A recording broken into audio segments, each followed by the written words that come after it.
Welcome all of you to my channel Easy IT Education. Today I am going to teach you what is accounting. आज हम लोग accounting के बारे में जानेंगे कि अकाउंटिंग क्या है।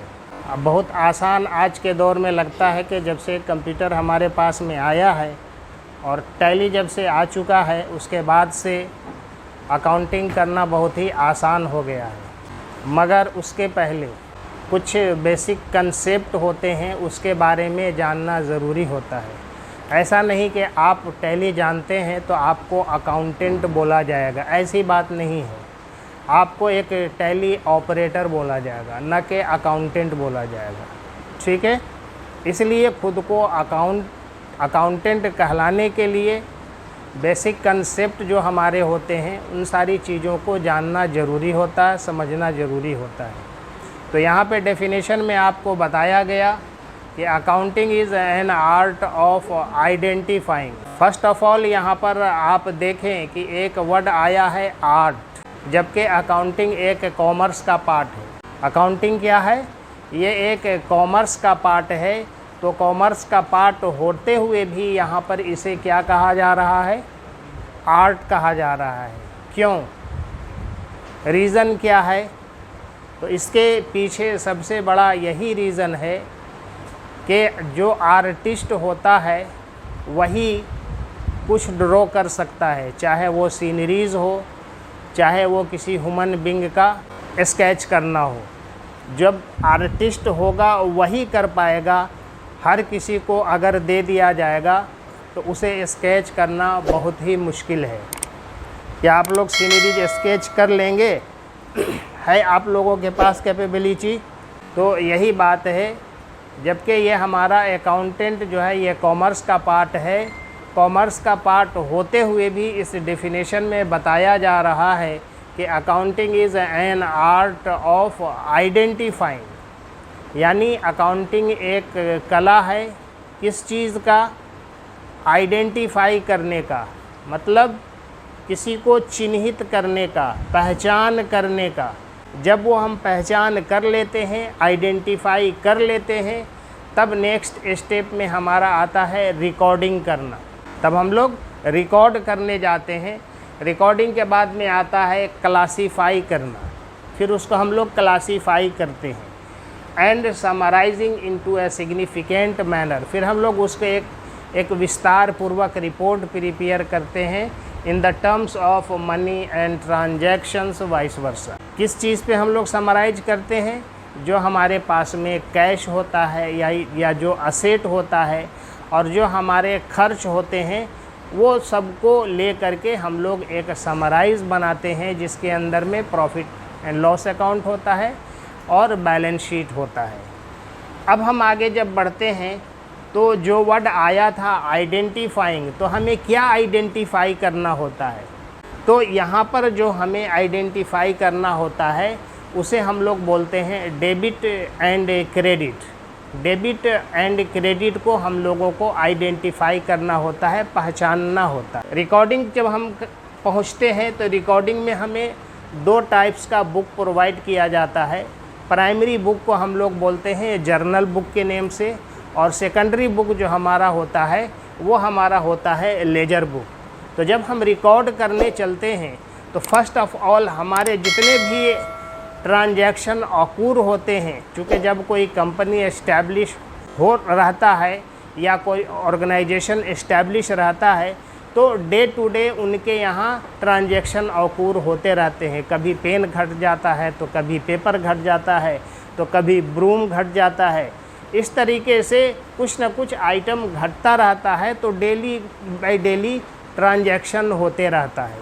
फर्स्ट उस ट्रांजैक्शन को हम लोग एंट्री करते हैं जर्नल बुक में तब उसके बाद में फिर हम लोग उसे क्लासीफाई करने जाते हैं लेजर बुक में। अब यहाँ पे ये सवाल उठ सकता है कि ये आखिर जब रिकॉर्ड हम कर रहे हैं तो किसी एक बुक में क्यों नहीं कर रहे हैं, फिर हमें लेजर बुक पे जाने की क्यों ज़रूरत पड़ती है। तो जर्नल बुक वो प्लेस होता है जहाँ पर सेम डे का ट्रांजैक्शन वन प्लेस में रिकॉर्ड किया जाता है, या कह सकते हैं कि वन डेट में रिकॉर्ड किया जाता है। आज का जो एक्सपेंस किसी कंपनी में या किसी ऑर्गेनाइजेशन में हुआ, पेन खरीदा गया, पेंसिल खरीदा गया, पेपर खरीदा गया, या कोई नया प्रिंटर खरीदा गया, तो वो सारा का सारा कहाँ पे रिकॉर्ड होगा, एक डेट में एक प्लेस पे रिकॉर्ड किया जाएगा कि प्रिंटर इतने का खरीदा, पेपर इतने का खरीदा गया, पेन इतने का खरीदा गया, पेंसिल इतने का खरीदा गया। अब फिर इसे हम लोग क्या करते हैं, इसे पोस्ट करते हैं। जब ट्रांसफ़र किया जाता है जर्नल बुक से लेजर बुक के ऊपर में, तो उस क्रिया को हम लोग क्या बोलते हैं, पोस्ट करना। यानी जब लेजर पे पोस्ट करते हैं तो वहाँ पर हमें ये देखना होता है कि जर्नल बुक में हमने जितने आज के डेट में ट्रांजैक्शन किया था, कहीं ऐसा तो नहीं कि सभी ट्रांजैक्शन का नेचर सेम था। अब वो नेचर समझने के लिए, चूँकि लेजर के अंदर में कई हेड होते हैं अलग अलग पेजेस के ऊपर में। अब एक सिंपल एग्जांपल मैं बताता हूँ, प्रिंट एंड स्टेशनरी। ये एक लेजर हेड का नाम है, प्रिंट एंड स्टेशनरी। अब इसके अंदर में क्या क्या आइटम इंक्लूड होंगे, पेन आपने ख़रीदा वो इंक्लूड कर दिया जाएगा प्रिंट एंड स्टेशनरी में। उसी तरीके से पेंसिल आप लेंगे वो भी आपको प्रिंट एंड स्टेशनरी में इंक्लूड कर दिया जाएगा। पेपर आपने लिया वो भी प्रिंट एंड स्टेशनरी में आपका इंक्लूड कर दिया जाएगा। तो बहुत सारे ये नेचर्स के हिसाब से हमें वहाँ पे क्या करना होता है, वो जैसा नेचर होता है उसके हिसाब से हम लोग इंक्लूड करते हैं उस पेज के ऊपर में। तो ये जब हमारा सेम नेचर अगर मिल गया तो जस्ट हम वहाँ पे लिखेंगे कि आज हमारा 500 रुपये का, 1000 रुपये का या 2000 रुपये का खर्च हुआ किस मद में, तो वो हुआ प्रिंट एंड स्टेशनरी के मद में। अब आपने प्रिंटर ख़रीदा तो प्रिंटर हमारा जो है वो प्रिंट एंड स्टेशनरी में नहीं जाएगा। उसके लिए हमें कहाँ जाना पड़ेगा, असेट्स के लेजर पे जाना पड़ेगा, पेज पे जाना पड़ेगा। तो वो हम वहाँ पे फिक्स्ड असेट के अंदर में वो उसे डालेंगे। तो लेजर वो प्लेस होता है जहाँ पर सेम नेचर का ट्रांजैक्शन वन प्लेस पे रिकॉर्ड किया जाता है। तो याद रखेंगे ये कि जर्नल बुक वो बुक है जहाँ पे सेम डे या डेट का ट्रांजैक्शन वन प्लेस पे रिकॉर्ड करते हैं। उसी तरीके से सेम नेचर का ट्रांजैक्शन हम लोग लेजर बुक पे रिकॉर्ड करते हैं। क्लियर है, समझ गए ये यहाँ तक। अब जब हम ये आइडेंटिफाई करने चलते हैं डेबिट एंड क्रेडिट, शॉर्ट में DR और CR बोला जाता है। तो अब ये किस लिए हमें यूज़ करना पड़ रहा है डेबिट एंड क्रेडिट, आइडेंटिफाई करने के लिए। किस चीज़ का, जो मेरा एक्सपेंस हुआ, जो ट्रांजैक्शन हुआ, उस ट्रांजैक्शन को हम आइडेंटिफाई करेंगे। चूँकि यहाँ पर डुअल एस्पेक्ट हम लोग फॉलो करते हैं, तभी जा कर के क्या होता है, हमारा चाहे वो कंपनी हो, चाहे हमारा वो ऑर्गेनाइजेशन हो, तभी ये डिक्लेयर होता है कि हमारे पास जो भी मनी है वो वाइट मनी है, ना कि ब्लैक मनी। अगर मैं किसी से रिसीव कर रहा हूँ तो वहाँ पे दो अकाउंट इन्वॉल्व होगा। एक तो मेरा होगा कि हमने रिसीव किया, दूसरा होगा कि किसने हमें दिया। ये जब तक क्लियर नहीं होगा तब तक के क्या होगा, हमारे पास जो मनी रहेगा वो काला धन माना जाएगा। इसलिए यहाँ पे डेबिट एंड क्रेडिट को फॉलो किया जाता है। तो अब यहाँ पे कैसे करेंगे, तो इसके लिए हमें 3 तरीके का अकाउंट बतलाया गया। Number 1 personal account, number 2 real account and number 3 nominal account. अब ये तीनों का रूल अलग अलग है। अब जब हम पर्सनल अकाउंट में आते हैं तो वहाँ पे अगर डेबिट हमें आइडेंटिफाई करना होता है तो उसके बारे में बताया गया कि डेबिट द रिसीवर, यानी जो बंदा पाने वाला है। सपोज उन्होंने मुझे कुछ दिया, 500 1000 जो भी दिए, तो क्या हो गया, मैं पाने वाला हूँ तो मेरा अकाउंट डेबिट में एंट्री होगा, और यहाँ बोलता है क्रेडिट द गिवर, यानी वो मुझे दे रही हैं तो उनके नाम का अकाउंट क्रेडिट में आपको क्या होगा, मेंटेन किया जाएगा। उसी तरीके से रियल अकाउंट में जब हम आते हैं तो रियल अकाउंट का रूल बताता है डेबिट का कि debit watt comes in and credit what goes out. जो आपके पास में आ रहा है उस अकाउंट को आप डेबिट में मेंटेन करेंगे, और जो आपके पास से जा रहा है वो आप कहाँ मेंटेन करेंगे, क्रेडिट में, यानी आपके पास से वो निकल रहा है। उसी तरीके से जब नॉमिनल अकाउंट में आते हैं तो यहाँ पे जो हमारा रूल मिलता है कि debit all expenses and losses, आपका जो भी एक्सपेंस या लॉस हो रहा है उस अकाउंट को डेबिट में एंट्री करें, and credit all income and gains, ठीक है। और इनकम, जो भी इनकम हो, जो भी गेन हो, उसे क्रेडिट में एंट्री करें। यहाँ पे एक बात समझने की है, ये expenses and losses, what is the difference between expenses and losses, कोई बतला सकते हैं? एक्सपेंस और लॉस में फ़र्क क्या है? किस खर्च को हम समझेंगे कि वो एक्सपेंस हमारा हो रहा है, और किस खर्च को हम समझेंगे कि ये हमारा लॉस हो रहा है? किसी का आइडिया कुछ? बिजनेस पर्पस के लिए अगर हम कोई भी खर्च करेंगे वो हमारा एक्सपेंस में काउंट किया जाएगा। लॉस जो होगा वो लॉस हमें खुद से करना नहीं पड़ेगा। ये लॉस जो है क्या होता है, ये एक एक्सीडेंट होता है। हो सकता है कि आपके बिजनेस में, आपकी फैक्ट्री में या आपके दुकान में आग लग जाए, इलेक्ट्रिक शॉक हुआ और आपके दुकान में आग लग गया, तो वहाँ जो भी सामान थे सारा जल जाएगा, जलेगा ना। तो जो सारा सामान आपका जल गया वो लॉस कहलाएगा आपका। उसी तरीके से आपका फ्लड आ गया, फ्लड में आपकी कंपनी डूब गई या आपका दुकान डूब गया, तो क्या हो गया, वहाँ जो भी आपका उस गोडाउन में या आपका शोरूम में रखा हुआ होगा वो सारा क्या होगा, नष्ट होगा, है ना। नष्ट होगा तो वो लॉस में काउंट किया जाएगा। ये डिफरेंस हो गया एक्सपेंस एंड लॉस में। उसी तरीके से यहाँ पे देखिए इनकम एंड गेन्स, यहाँ पे कैसे समझेंगे कि कौन सा इनकम हो रहा है, कौन सा गेन्स हो रहा है। अगर आप बिजनेस कर रहे हैं, आपका बुक स्टॉल है, आप ये मार्कर सेल किए, आपने जो ये मार्कर सेल किया तो जो अमाउंट आया उस अमाउंट से हम परचेज कॉस्ट और प्रोक्यूरमेंट कॉस्ट को डिडक्ट करेंगे, और उसके बाद जो बचेगा वो हमारा प्रॉफिट कहलाएगा। 15 रुपये में 15 रुपीज़ में इसे सेल किया, आपने इसे ख़रीदा था 8 रुपीज़ में, तो 15 से 8 माइनस किया तो बचा कितना, 7 बचा। अब 3 रुपीज़ जिसके ऊपर में प्रोक्यूरमेंट कॉस्ट आया, वो प्रोक्यूरमेंट कॉस्ट क्या हुआ, ट्रांसपोर्टेशन से जो आया वो जो खर्च हुआ, फिर ट्रांसपोर्टेशन गोडाउन से आपके शोरूम तक लाने में जो खर्च हुआ, वो सब सारा फिर वो 7 रुपीज़ से माइनस करेंगे। सपोज 3 रुपीज़ वो और माइनस हमारा एक्सेस गया, तो कितना फिर बचा, 7 से 3 माइनस किए 4 बचा, तो 4 जो हुआ वो आपका इनकम हुआ, 4 जो हुआ वही आपका इनकम हुआ, ना कि 15 रुपीज़ में आपने सेल किया तो वो इनकम हुआ। क्लियर? Any confusion?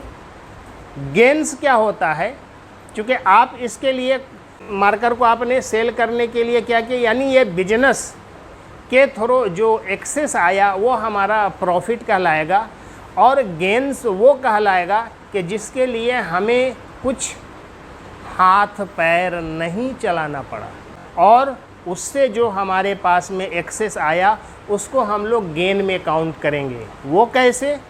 सपोज आपका ऑफिस है, आप न्यूज़पेपर एवरीडे मंगाते हैं, फिर क्या होता है, उसे आप आज पढ़ लिया, न्यूज़पेपर का आज का काम ख़त्म, साइड में रख दिया, कल फिर आया एक नया न्यूज़पेपर, तो मंथ में 30 न्यूज़पेपर आपके पास में पहुंच रहा है। तो आप क्या कर रहे हैं, इसे जमा करते हैं एक जगह, फिर लास्ट में जब देखते हैं कि 1 2 3 4 5 किलो हो गया, तब उसके बाद उसे सेल कर देते हैं। उसके बाद वो जो आपके पास एक्सेस आता है वो गेन कहलाएगा, वो आपका प्रॉफिट नहीं कहलाएगा या इनकम नहीं कहलाएगा। उसके लिए चूँकि आपने कुछ भी हाथ पैर नहीं मारा है, इसलिए बगैर हाथ पैर मारे हुए जो आपके पास में आ रहा है वो गेन कहलाएगा। ऐसे अब जैसे ले लीजिए बैंक में भी पैसा रखा हुआ है, उस पर जो इंटरेस्ट आ रहा है तो वो भी गेन ही है आपका, न कि वो इनकम है। तो ये तीनों समझ गए अभी आप, पर्सनल अकाउंट, रियल अकाउंट और नॉमिनल अकाउंट। फुल हमारा जो डेफिनेशन यहाँ दिया गया, accounting is an art of identifying, recording, classifying and summarizing into a significant manner in the terms of money and transactions vice versa। तो ये हमारा definition हुआ। ये एक लाइन की डेफिनेशन में, एक सेंटेंस, लाइन नहीं कहेंगे, एक सेंटेंस का डेफिनेशन में देखिए कितनी सारे चीज़ें छुपी हुई थी। वो चीज़ मैंने आपको यहाँ तक कर लेकर के पहुँचा। आइडेंटिफाइंग, रिकॉर्डिंग, समराइजिंग अभी हमारा बाकी है। समराइज हम लोग कब करते हैं, ये आप हम पीरियोडिकली भी कर सकते हैं। अपने बिजनेस का समराइजेशन पीरियोडिकली भी कर सकते हैं, यानी क्वार्टरली भी बना सकते हैं, हाफ ईयरली भी बना सकते हैं, ईयरली भी आप बना सकते हैं। तो वो कैसे होता है, ये जब हम टैली में करते हैं, मैनुअली करने में बड़ी परेशानी होगी आपको, क्योंकि आप लोग कॉमर्स बैकग्राउंड से नहीं है, इसलिए बहुत परेशानी होगी। तो टैली में हमें बड़ी आसानी से ये हमारा काम हो जाता है। टैली के अंदर जब हम काम करते हैं तो वहाँ पे कंपनी क्रिएट करते हैं। कंपनी क्रिएट करने के बाद में लेजर्स बनाने होते हैं। लेजर्स जब हम बना लेते हैं तब फिर हमारा नेक्स्ट स्टेप आता है ट्रांजैक्शन को पास करना। एवरीडे का ट्रांजैक्शन क्या करते हैं हम लोग, पास करते जाते हैं।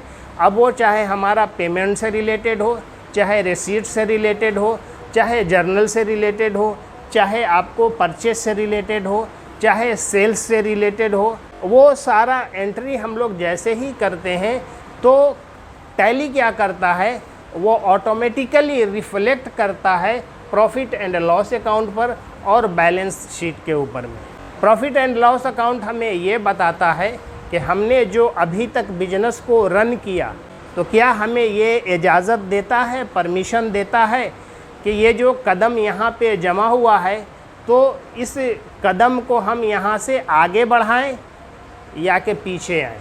यानी कहीं ऐसा तो नहीं कि हम 5 कमा रहे हैं और 10 खर्च कर रहे हैं, या हम 10 कमा रहे हैं, 5 खर्च कर रहे हैं और 5 बचा रहे हैं। तो जब हम 10 कमाएंगे, 5 खर्च करेंगे, 5 बचाएंगे तो क्या होगा कि हम कदम बढ़ा सकते हैं वहाँ पे। नहीं तो मालूम हुआ कि 5 कमाया हमने, 5 का 5 गंवा दिया, तब फिर क्या होगा, वहाँ से हमें पीछे की ओर आना पड़ेगा। इसके बाद बैलेंस शीट में हमें ये बताता है, ये टी शेप में होता है।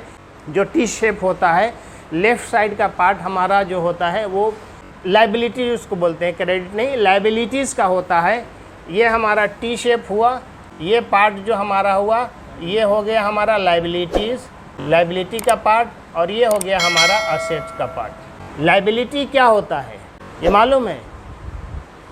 लायबिलिटी समझते हैं? जी हाँ, आपके ऊपर में जो ऋण होता है, आपके ऊपर में जो ऋण होता है वो आपका क्रेडिट कहलाएगा, ठीक है ना। यानी लायबिलिटीज होगा, वो हर हाल में उसे आपको रिफंड करना है।